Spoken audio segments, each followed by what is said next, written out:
In today's video, we bring you an insightful interview with Sachin Tendulkar, the legendary cricketer who has inspired millions around the world. Known as the greatest run scorer in cricket history, Tendulkar shares his experiences, including his early days, his challenges as a captain, and his triumphs on the field. This interview also delves into his autobiography, Playing It My Way, where he recounts his journey from a young cricket enthusiast to an iconic sportsman. Join us as we explore the life and wisdom of Sachin Tendulkar. A tennis player or a cricketer? Definitely a cricketer. No, tennis was good fun. I enjoyed playing tennis, I enjoyed watching tennis, but always was in love with cricket, and cricket would always be my first love.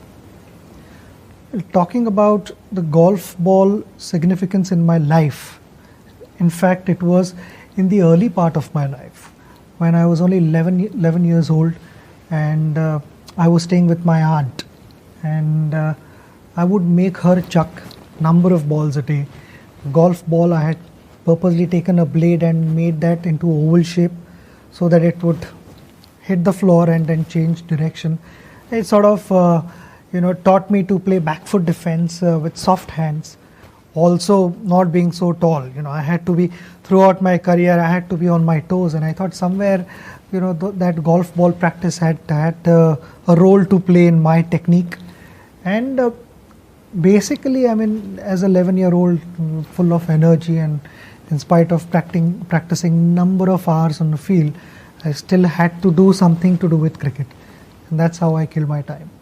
My interest in bowling was always there. In fact, as a youngster, I think I was only 13 years old, I went to Chennai for Dennis Lilly's fast bowling MRF camp, where he suggested that I stick to batting because not knowing that I was actually a batsman, wanting to learn how to bowl fast, because fast bowling is something which always fascinated me. Sometimes being a school captain helped, because with the new ball I could bowl seam-ups, then semi-new ball I would bowl off-spin, and old ball leg spin, and by then the second new ball will be again available. So I continued bowling, and I thought, and that continued even in the nets, because when I played for India for almost the first 22 years of my career, I bowled to all 10-12 batsmen in the net. I would bowl seam-ups if the wicket was helpful for fast bowlers, bowl leg spin, off spin, and basically, it's just playing more cricket and grasping more things in life, and then getting to know more about cricket, getting more information from various players. The first time I met Anjali at my place was Anjali had turned up as a journalist, because I didn't know how to invite her otherwise. And she said that I'm close to your house, can I meet you? And then till then, no girl had visited my house, and this was the first time, so I didn't know how to deal with that. So I said, you have to walk in as a journalist wanting to interview me, otherwise you have no other chance of coming here. So she pretended to be a journalist when she came to my house for the first time, and I had to offer her something. So offered her chocolate, I would say. In fact, I only had one chocolate, which was the case because of me and my family polishing off all the chocolates, mainly brothers, and only one chocolate was there. So I had cut that chocolate into small pieces and spread that all over the plate, thinking that there were many chocolates put together to have. So I precisely remember that that meeting was something special. And then I think my family realized that she wasn't a journalist. The body language says it all. When Sara was born, at that time I was at Anjali's house, which is like 50 meters away from the hospital, and I was with a very, very dear friend of mine, my childhood friend Sunil Harshe, and we were on the terrace of her house, Anjali's house. I said that I cannot believe that, in hours from now I'll become a father, and life is going to change. So, we both were sort of, restless and looking forward to what was going to happen in my life. And as soon as I got a phone call, I rushed to the hospital, and I was there. I mean, that first glimpse of Sara was special. I can never forget.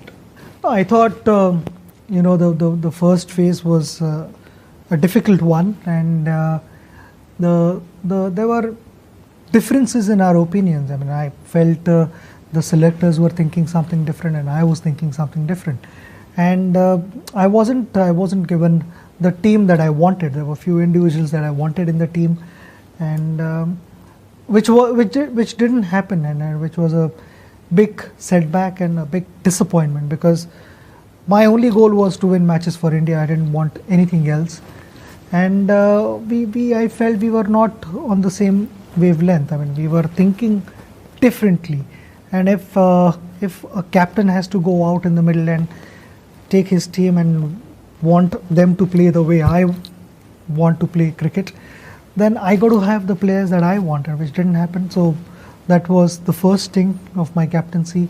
The second one was also a challenging one.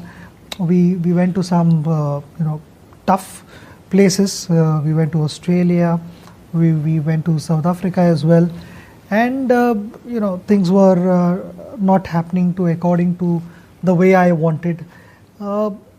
All in all, I felt that we were not putting enough runs on the board. I don't think we scored 300 even once in 3 test matches in Australia.